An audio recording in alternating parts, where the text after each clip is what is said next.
আমরা আদেশ নোটিশ বা কার্যক্রমের শিরোনাম হিসেবে টেস্ট নামে একটা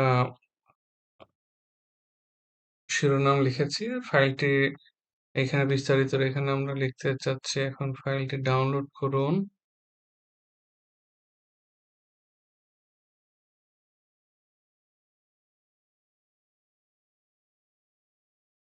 এরপরে সাবমিট দিয়ে এবার আমি আদেশ নোটিশ বা কার্যক্রমে একটু দেখি। দেখেন এই যে টেস্ট নামে 23 তারিখ সরি 2023 সালের 10 মাসের 2 তারিখে একটা ফাইল এখানে আপলোড হয়েছে টেস্ট নামে। এখানে যদি আমি ক্লিক করি ফাইলটি দেখেন, ফাইলের নিচে দেখা যাচ্ছে ক্লিক করুন। ক্লিক করলে কিন্তু আমার সেই ফাইলটা দেখাচ্ছে এখানে। আর এবার যদি আমি মেইন সাইটে আসি, মেইন সাইটে এসে আমি একটু রিফ্রেশ দিব। রিফ্রেশ দিয়ে সুবর্ণ জয়ন্তী ও বঙ্গবন্ধু কর্নারে ক্লিক করব।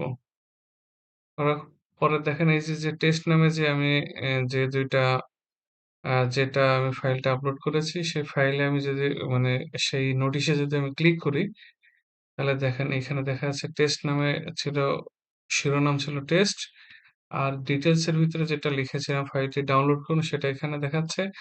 আর আমাদের যে ফাইলটা সেটা দেখেন নিচের একটা বক্স মতো আছে। এখানটা প্রিভিউ অপশন আছে। অটোমেটিক মানে প্রিভিউ হয়। এখান থেকে আপনার যে ফাইলটা চাইলে আপনি এখানে ডাউনলোড করে নেবেন। এই হচ্ছে এটার মোটামুটি বেশ সুবিধা আরকি। এবার আমি আবার আবার সাইডে চলে আসি। দেখেন এখানে হচ্ছে এরপরে হচ্ছে ছবি গ্যালারি। ছবি গ্যালারিতে আমি ক্লিক করব। ক্লিক করার পর এগুলো সব ডিলিট করে দেব। যেগুলো আছে যেহেতু এগুলো অন্য প্রতিষ্ঠানের বা অন্য ছবি আরকি। আমি যদি এখন বঙ্গবন্ধু দিয়ে সার্চ দেই কিছু,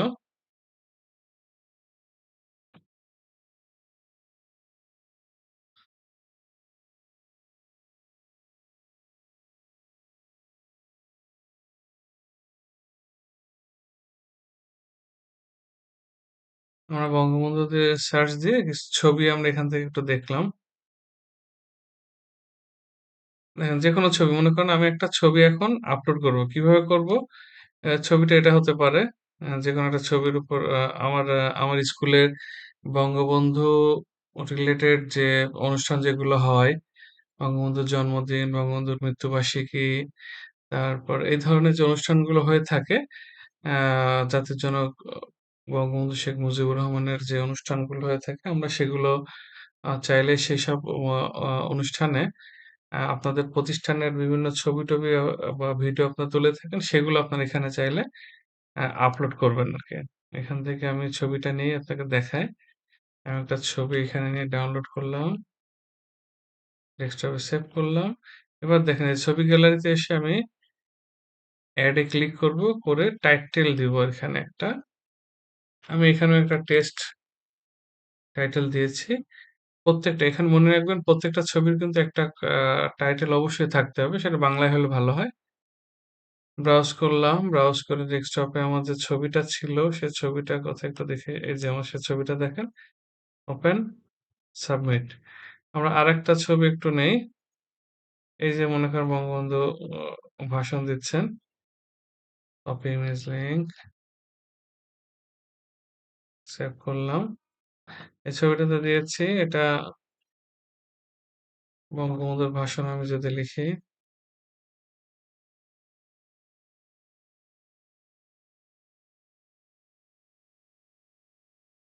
বঙ্গবন্ধু ঐতিহাসিক ৭ই মাসের ভাষণ। ব্রাউজ করে আমাদের ছবি যেটা আছে,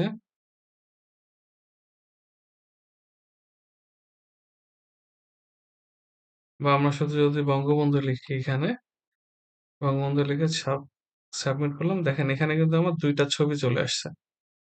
এবার আমি মেইন সাইডের ছবিগুলো কেমন দেখা যাচ্ছে সেটা দেখি। সুবর্ণ জয়ন্তী ও বঙ্গবন্ধু কর্নার। এখানে ক্লিক করার পর নিচে দেখেন এই যে ফটো গ্যালারিতে দেখেন ঠিক ২ টা ছবি কিন্তু চলে আসছে এবং দেখেন ২ টা ছবির টাইটেল দেখেন। একটা টেস্ট, একটা বঙ্গবন্ধু। এইখানে আপনাদের মতো করে আমি এগুলো ডিলিট করে দিচ্ছি।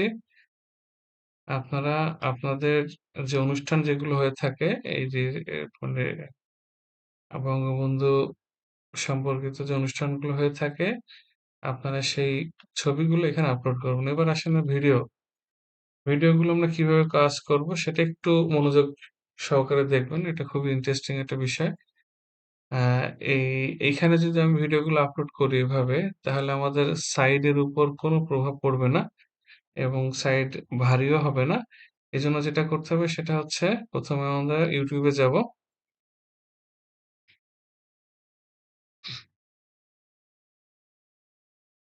YouTube থেকে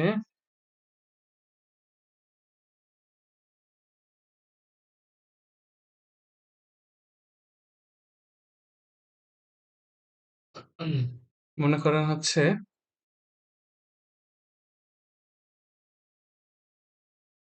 এই যে ডকুমেন্টারিটা আছে এটাই হচ্ছে আপনাদের আমি যে মানে ভিডিওটা আপলোড করব, সেটা এখন কিভাবে করব সেটা দেখায়। মনে করেন যে আমার সেই কাঙ্ক্ষিত ভিডিওটা হচ্ছে এটা। এবার আমি যেটা করব, আমি হচ্ছে এই ভিডিওটার দেখেন নিচের দিকে একটা শেয়ার অপশন আছে। শেয়ারে ক্লিক করব। করার পর এমবেড নামে একটা অপশন আছে। এটাতে ক্লিক করলে ডান সাইডে একটা আই ফ্রেম তৈরি হয় দেখেন। এই আই ফ্রেমের উপর ক্লিক করলে পুরোটাই সিলেক্ট হয়। রাইট ক্লিক করে কপি করব। করে এটা ক্লোজ করে দেব। দিয়ে এবার আমার যে ভিডিও যেটা আছে এখানে এসে অ্যাড এ ক্লিক করব। করার পরে ভিডিও লিংকের ভিতরে আমি ভিডিওটা পেস্ট করে দেব। এর ভিতরে একটু দেখেন আছে উইথ বলা আছে ৫৬০, এখানে আমি 100% বসাবো।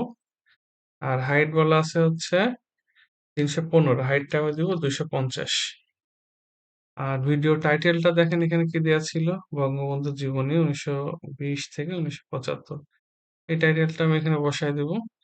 দেওয়ার পর সাবমিট দিয়েছি। দেখেন আমাদের কিন্তু এই যে নিচে ৩ নাম্বার ভিডিওটা কিন্তু চলে আসছে। এখন আমি মেইন ওয়েবসাইটে একটু দেখে আসি, দেখেন এখানে কিন্তু আগে ছিল ২ টা। এখন আমি যদি এটাকে রিফ্রেশ দেই, দেখেন এই যে বঙ্গবন্ধু জীবনী ১৯২০ থেকে ১৯৭৫ এটা কিন্তু চলে আসছে ভিডিওটা। এখানে ক্লিক করলেই ভিডিওটা এখানে চালু হচ্ছে। কিন্তু আমাদের আমাদের মনে রাখতে হবে যে আমরা সবসময় এভাবে ভিডিওগুলো আপলোড করবো। আমি যদি সাইডে ভিডিওটা আপলোড করতে চাই, তাহলে দেখা যাচ্ছে যে, যে পরিমাণ আমাদের যদি ১০ মেগাবাইটের একটা ভিডিও হয়, তাহলে একটা ইউজারকে ওই ১০ মেগাবাইট আগে ডাউনলোড হবে, তারপরে কিন্তু ইউজারটা সে ভিডিওটা দেখতে পারবে। যেটা আসলে সময় সাপেক্ষ। এজন্য আমরা যেটা করব, আমাদের একটা নির্দিষ্ট চ্যানেল খুলবো। নির্দিষ্ট চ্যানেল খুলে সেই চ্যানেলের মাধ্যমে আমরা ভিডিওগুলো আপলোড করে সেই লিঙ্কগুলো আমরা এখানে সাবমিট করতে পারি। তাহলে আমরা এখানে দেখলাম যে বঙ্গবন্ধু কর্নারের আদেশ কি আদেশ নোটিশ কার্যক্রম কিভাবে আপলোড করব, ছবি গ্যালারি কিভাবে আপলোড করব, ভিডিও গ্যালারি কিভাবে আপলোড করব। আমরা চাইলে যদি আমাদের এই ভিডিওগুলো না হয়ে থাকে, আমাদের যদি আমরা যে পারপাসে ভিডিওটা দিয়েছি বা আমাদের আমরা এখানে চেষ্টা করব সবসময় আমাদের প্রতিষ্ঠানের, আমরা যে প্রতিষ্ঠানে আছি সেই প্রতিষ্ঠানের যে অনুষ্ঠান, বিভিন্ন অনুষ্ঠান হয়ে থাকে সেই অনুষ্ঠানের ভিডিওগুলো এখানে আমরা আপলোড করব। তো এখানে যেহেতু আপনাদের যদি কোনো কিছু না হয়ে থাকে, জাস্ট ডান সাইডে দেখেন ডিলিট অপশন আছে। এই যে ডিলিট অপশনে ক্লিক করে এগুলো ডিলিট করে দেবেন। একটা করে সব ডিলিট করে দিবেন। এটা গেল।